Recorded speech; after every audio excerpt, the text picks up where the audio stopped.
And this is the Holy Gospel, according to St. John, the 9th and 10th chapters. Glory to you, O Lord. Jesus heard that they had driven out the man who he had healed, who had been born blind. And when he found him, he said, "Do you believe in the Son of Man?" He answered, "And who is he, sir? Tell me, so that I may believe in him." Jesus said to him, "You have seen him, and the one speaking with you is he." He said, "Lord, I believe," and he worshipped him. Jesus said, "I came into this world for judgment, so that those who do not see may see, and those who do see may become blind." Some of the Pharisees near him heard this and said to him, "Surely we are not blind, are we?" Jesus said to them, "If you were blind, you would not have sinned. But now that you say we see, your sin remains. Very truly I tell you, anyone who does not enter the sheepfold by the gate, but climbs in by another way, is a thief and a bandit. The one who enters by the gate is the shepherd of the sheep. The gatekeeper opens the gate for him, and the sheep hear his voice.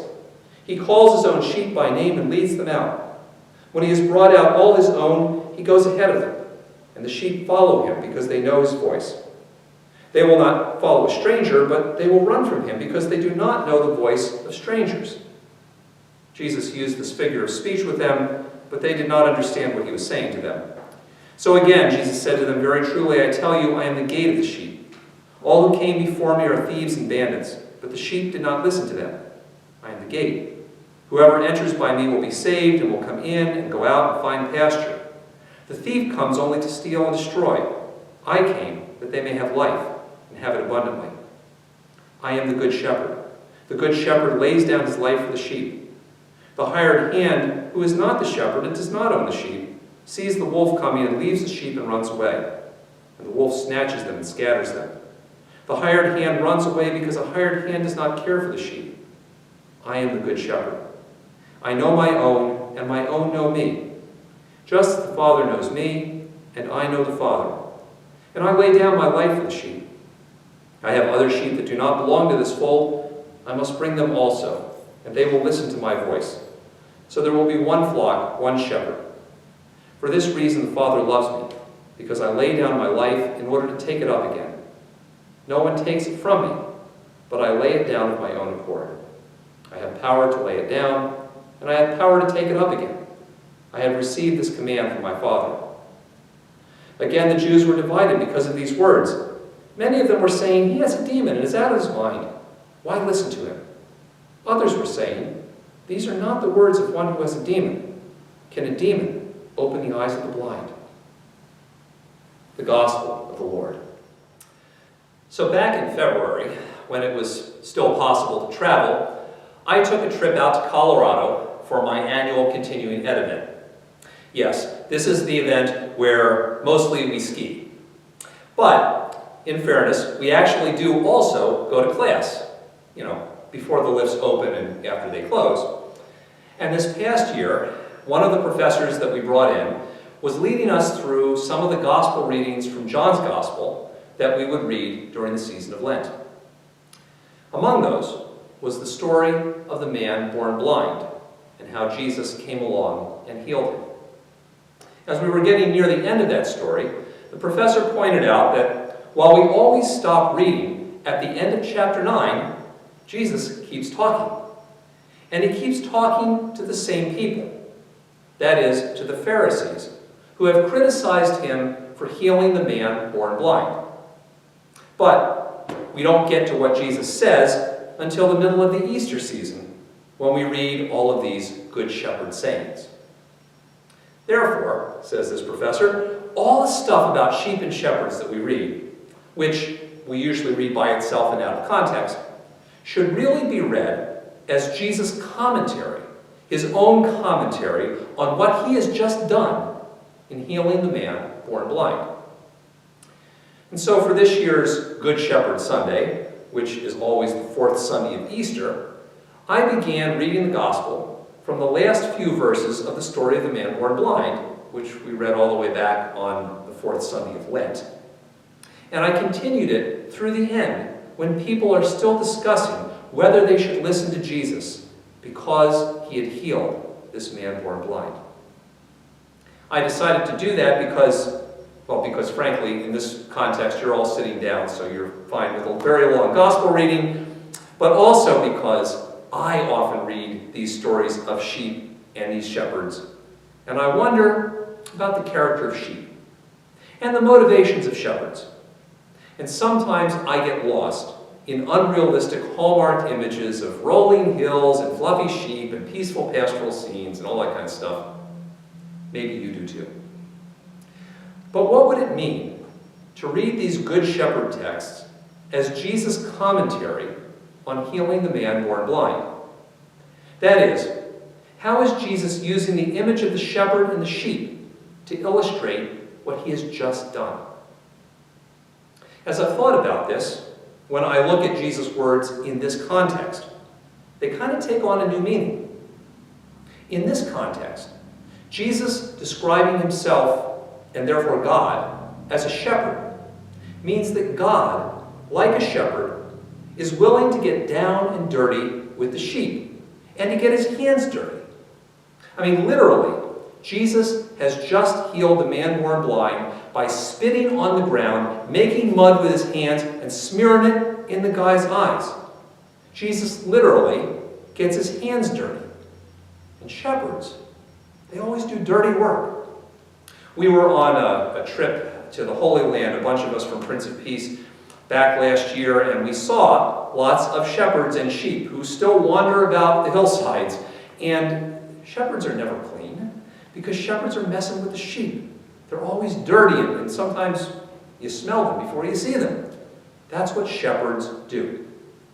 Now, there's a tradition in the Old Testament of shepherd kings. Kings are supposed to be like shepherds because, after all, the greatest king in the history of Israel was David, who you may recall started out as a shepherd. But David got the job of shepherd because he was the youngest son, and therefore drew the short straw. When Samuel comes to anoint this new king and he says to Jesse, "Show me all your sons," he makes all the sons pass by them, and Samuel says, "No, the Lord hasn't chosen any of these. Don't you have any more sons?" And he says, "Oh yeah, but he's out keeping the sheep. He's the young guy." So he's the one who had to get dirty and messy.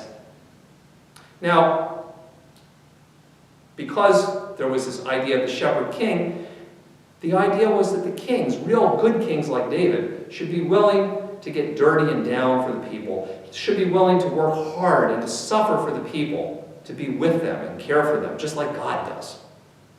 But after a while, there was this idea of the king that, kings are just supposed to be aloof and high and mighty. People who do not get their hands dirty, they stay in their palaces. And this is how people thought of God. God's the great king, so God is not going to get down and dirty and messy. God doesn't get his hands dirty. And that's why many people couldn't see God acting through Jesus. A guy who was literally messing around in the mud. But Jesus says that God is like a shepherd who's willing to get down and dirty to care for the sheep. That's what Jesus does. When Jesus uses the words and the image of a shepherd and sheep in this context, he shows that God is more concerned about preserving and giving life to the sheep, and he's not so much concerned about doling out punishment. Almost nobody in the story of the man born blind, beginning with the disciples, thinks that this is the case. That story begins where Jesus and his disciples are walking along, and the disciples say to Jesus, "So, Rabbi, who sinned, this guy or his parents, that he was born blind?" I mean, God must be punishing this guy for somebody. That's what God does. God dishes out punishment. And that's what the Pharisees think, that's what the parents think, that's what the neighbors think. Everybody thinks this is the regular thing God does. God's concerned with doling out punishment to somebody who must have done something really bad. But Jesus says that God is like the shepherd who actually wants to give and restore life. And they can't figure out how Jesus could be from God if he undoes this supposed punishment that God has doled out. Shepherds, though, says Jesus, preserve the life of the sheep. And Jesus says he's come so that the sheep may have life and have it abundantly. And that's precisely what he does in the life of the man born blind. He gives him back his sight but he also restores them to community. He allows them to more fully participate in a community where before he was just sort of sidelined. That's what God did in the very beginning when God created life. And Jesus says that's what God is still principally about doing. God, like the shepherd, restores life. That's what God's all about. And when Jesus uses these words of sheep and shepherd in the context of healing the man born blind, he points out that sometimes the shepherd, like God, can only be appreciated and even seen by those who know that they're in trouble. Sheep who are threatened can appreciate a shepherd who helps them. Those who are blissfully clueless, they're probably not even aware that the shepherd is around. And that's what happens in the story of the blind man. Everybody who isn't in trouble has an academic debate about who God is and how God acts and might act and all that kind of stuff. The irony is that it's only the man who's born blind who in the end finally sees who Jesus really is. And even at the end of today's reading, lots of folks continue to just think Jesus is a nut and nobody should listen to him. It's only those who begin to recognize that someone beyond hope and help has been healed, who in the context of somebody being in trouble has actually been helped, who can at least consider, you know what, maybe this guy really is from God. Because in the context of somebody really in trouble, that's when they were able to appreciate the power and the presence of God. And when you read Jesus' words in this way, then it's clear that Jesus isn't offering abstract ideas about himself or God. He isn't calling us to imagine ourselves in some idyllic fantasy world of peaceful pastures, and he isn't asking us to romanticize either sheep or shepherds. Instead, Jesus is promising actual, real help to real people who actually need it. And Jesus' words to us today also means that Jesus is present in the down and dirty mess of our world and our lives, even and especially the messes we find ourselves in right now. You know, many of us have been thinking or saying or posting on Facebook, this is what I'm going to do when this is all over. And we look forward to the day when life will go back to some semblance of what we think is normal.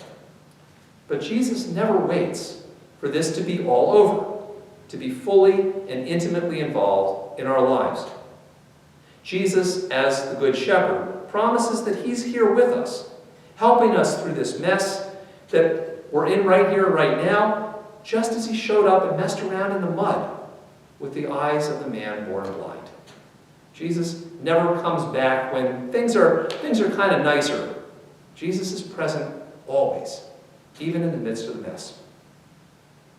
Jesus' words about being the shepherd mean for us that Jesus is concerned with giving us life right here and right now, not just sometime in the future. You know, I have been told by lots of Christians over the years that when asked, what does it mean to be a believer in Jesus? They respond with something like, well, it means that someday when I die, I'll go to heaven and I'll be with Jesus, and yeah, that's fine. But it's just a tiny little piece of the program. Jesus, when he says that he's the Good Shepherd, means that he's present to give life and hope to us right now, each day. That's what the shepherd does. The shepherd cares for the sheep each and every day. That's what Jesus did for the blind man. He helped him right here, right now. He didn't just say, hey, you know, someday your life is going to be good in heaven, hang in there. He helped them in that moment. And that's what Jesus is about doing in our lives too. Working in and through each one of us to give us strength and hope to meet each new day. And Jesus' words about being shepherd mean for us today that he's working each day to open our eyes so that we can see light even in the midst of the current darkness. After all, that's when we need the light, not when things are bright and sunny and we, like some of those sheep, are just blissfully clueless. Lots of folks in Jesus' day, and even sometimes the disciples, could not see the light of God's presence and power in the world around them. So Jesus calls us still today to be particularly on the lookout for signs of light in our world, and sometimes in the midst of the darkness, those signs of light maybe are a little bit clearer. You know, the ways in which Jesus is working through people who risk their lives to take care of others, or take time to reach out to lonely neighbors, or who help us find new connections in ways that we hadn't imagined before. All of those are those signs of light that Jesus is promising in our lives right now. Jesus' words about sheep and shepherds are not theoretical or philosophical. They're actual words of promise for us right here and right now. Jesus promises us that he's always going to be present in the down and dirty messes that we find ourselves in. Jesus promises us that he's actively working to give us new life right here and right now. And Jesus promises that God's light is always breaking into our world, no matter what kind of darkness we find ourselves in.